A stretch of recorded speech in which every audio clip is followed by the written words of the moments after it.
What's up, everybody? Welcome to ITG Daily. I'm Drew. That is Scott Savage. Scott, what's happening today, buddy? Hey, we are back, episode number 3, and I'm happy to join you again. Absolutely. This is ITG Daily, the day of everything. We bring you in the hottest world of video gaming news. Some housekeeping, though, Scott, before we get started.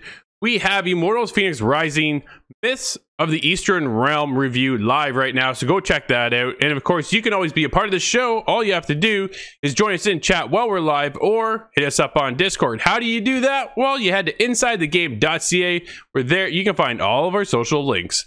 Coming up on today's show, just like the title says, Demon Souls, another video game movie. Is this really what we want, Scott? We'll find out.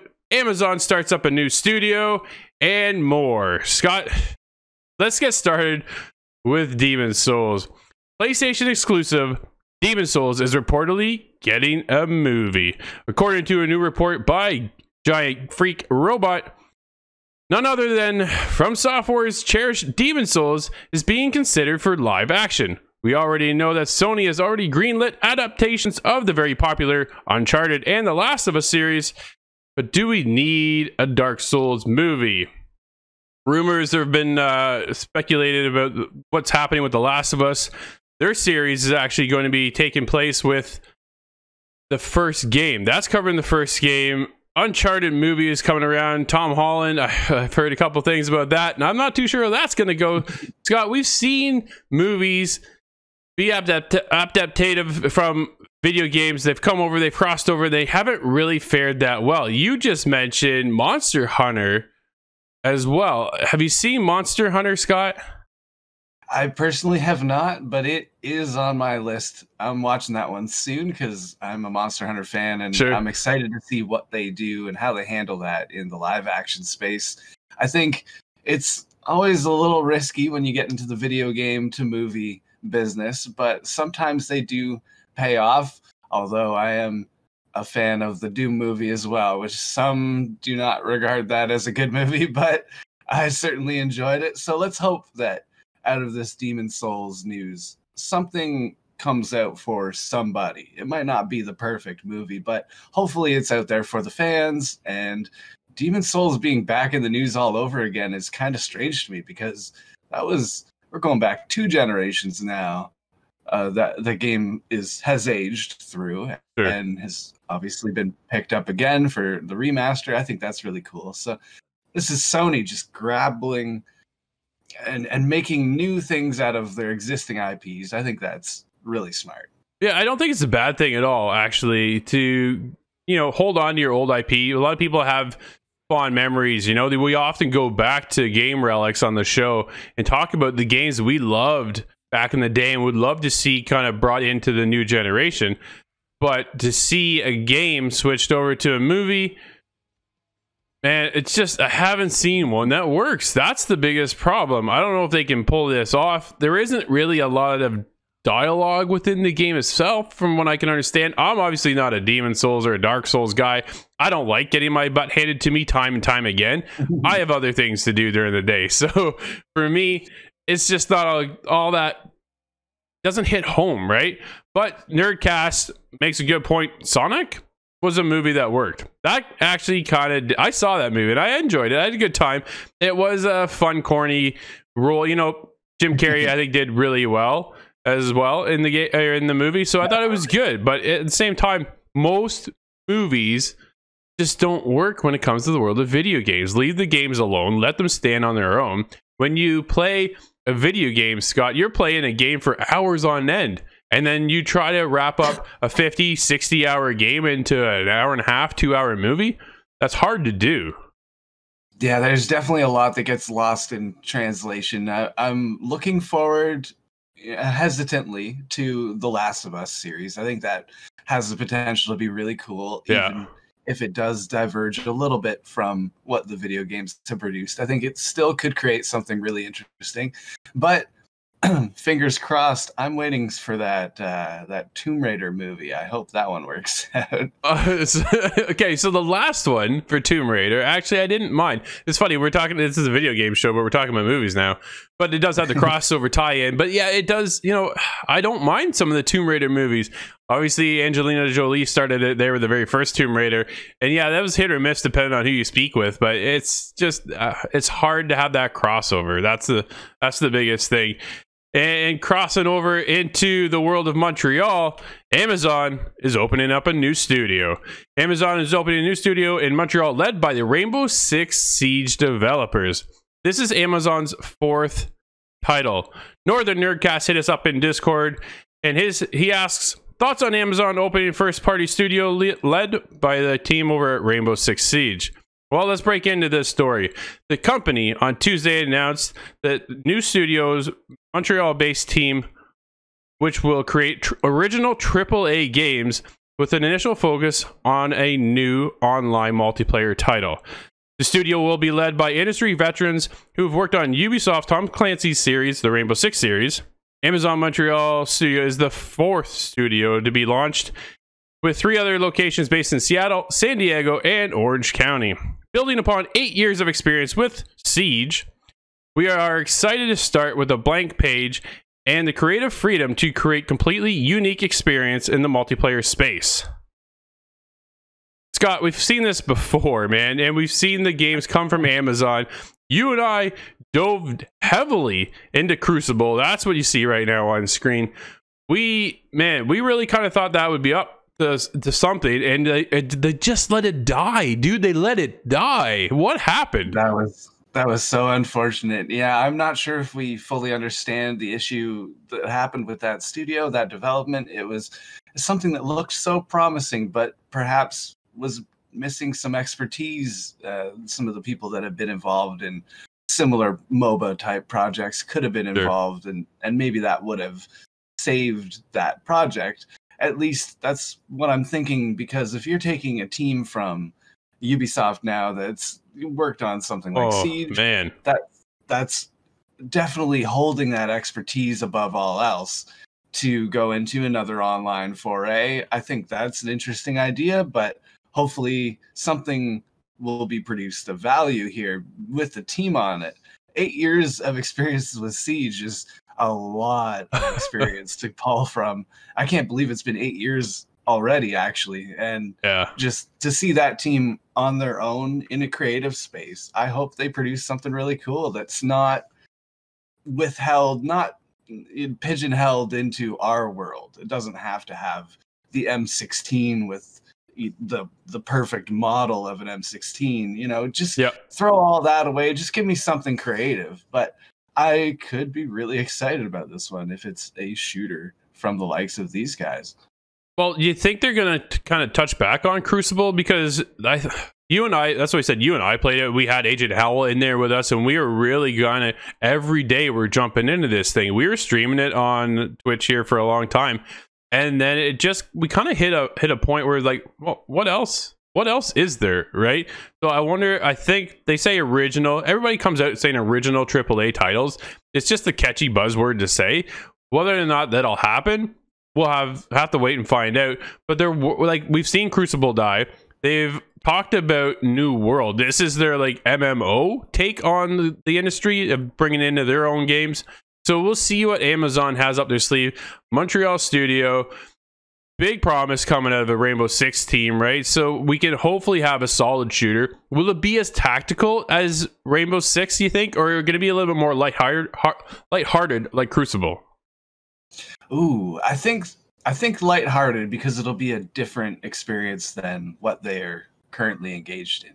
Yeah, it's definitely... It could really go either way, though, because the strategy is such a huge element of Rainbow, and you would expect that to kind of bleed its way into whatever project these people work on. So I'm sure it'll be something class-based, something with unique equipment, perhaps per unit, in the same way that Siege has characters. I could see that being a carryover. No, for sure. Hopefully, I like the tactical feel that Rainbow Six brings. We're on it every single night practically, still playing Siege. even when they drop the new operator. And Nate and I will get into that later at another time. But hopefully we'll get something. But when? I guess the biggest thing now at this point is, when do you think we'll see something? Brand new studio, right? You got to figure we're years out. There's still years out from, well, launch Crucible. Now that's gone. They've got New World still in the works. That's been in the works since they started the studio years ago.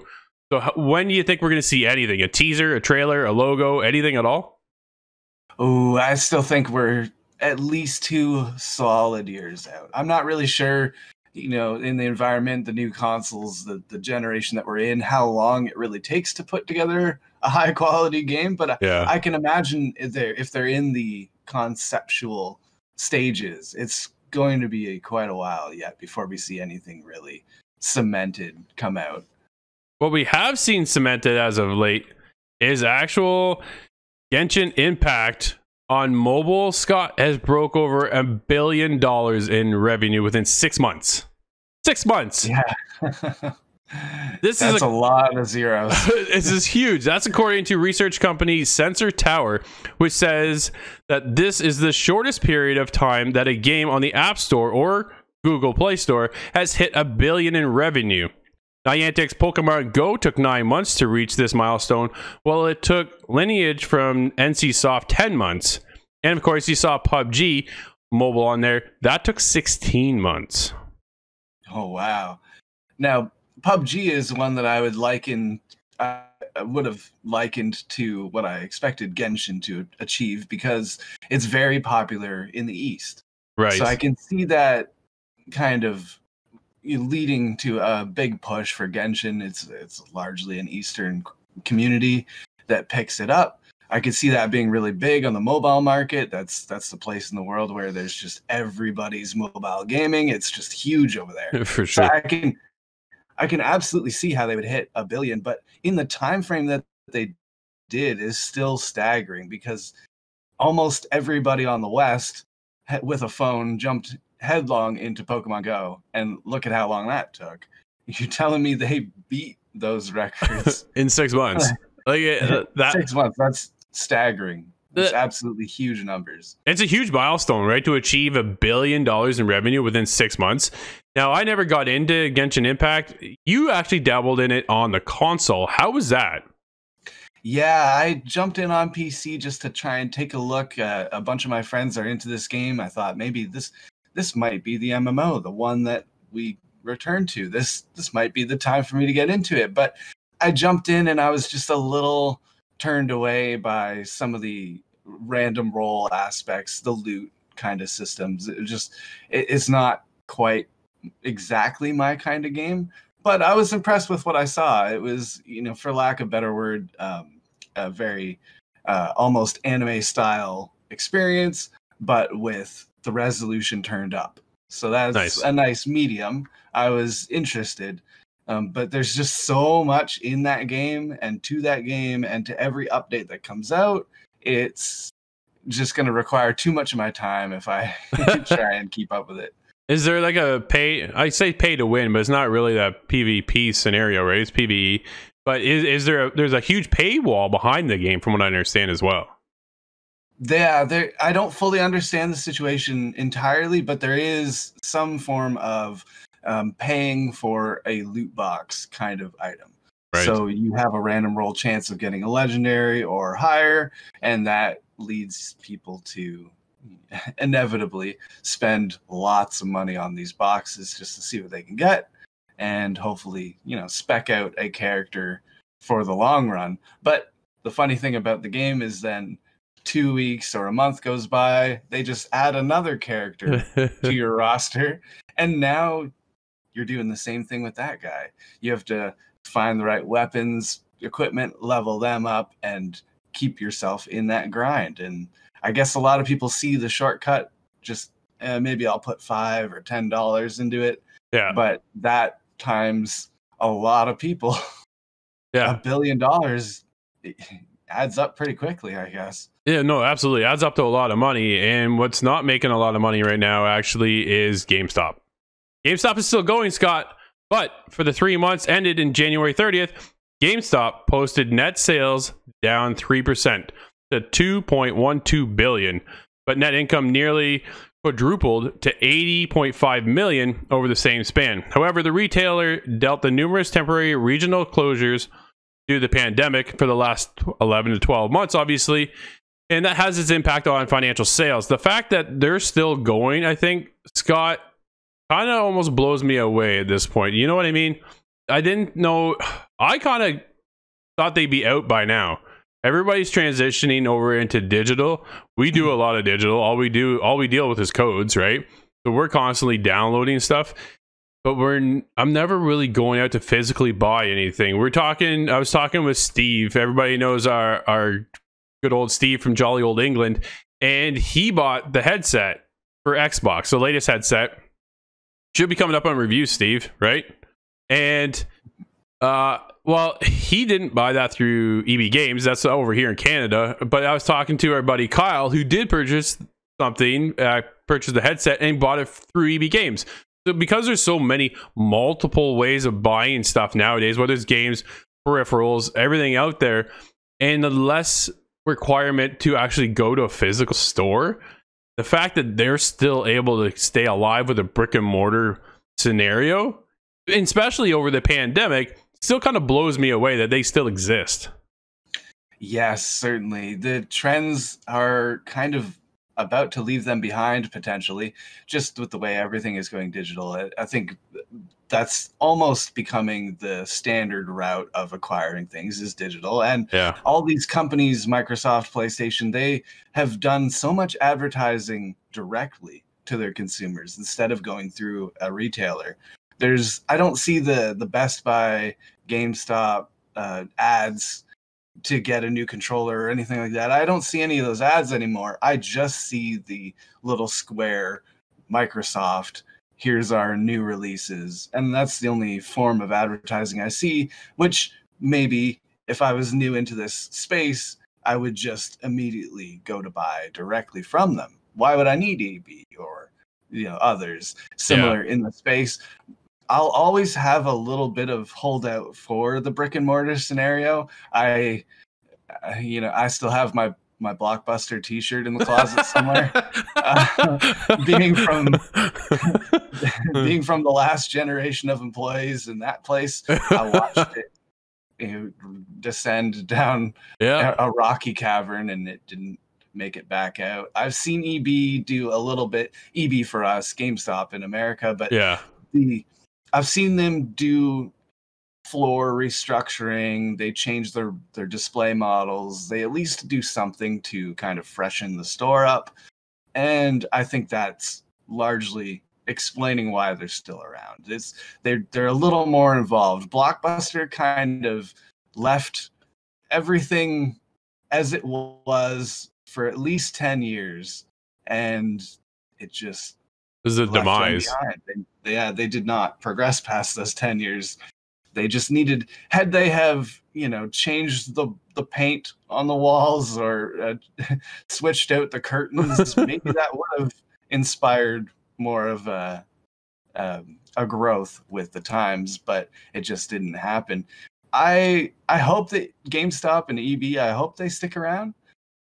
Yeah. If not for any reason other than just to have a way of selling all of the previously used video games. The secondhand market is something that I believe in, at least should be allowed to prop up. Otherwise, it's just Kijiji, and I've sailed those seas many times, but it's hard to find the game you really want. Well, yeah, so they live and die on the used game market. And now because everything's gone so digital, the used market now for EB Games has really died off. Publishers and developers were complaining because when they went to sell the used game, they didn't get their cut from the game. They sell it once and then that's it. That's the end of it, right? They never see any other payback from that.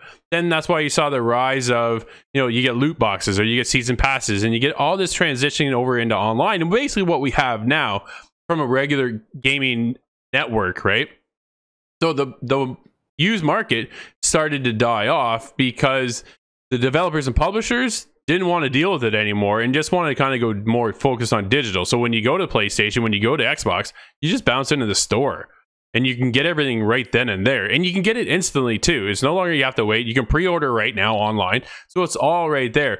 So the fact that they've had to transition away from the used market because there really isn't a lot of people handing things in anymore, you've seen them grow into board games, collectibles, and other things along that line to kind of stay afloat. And so far it's working.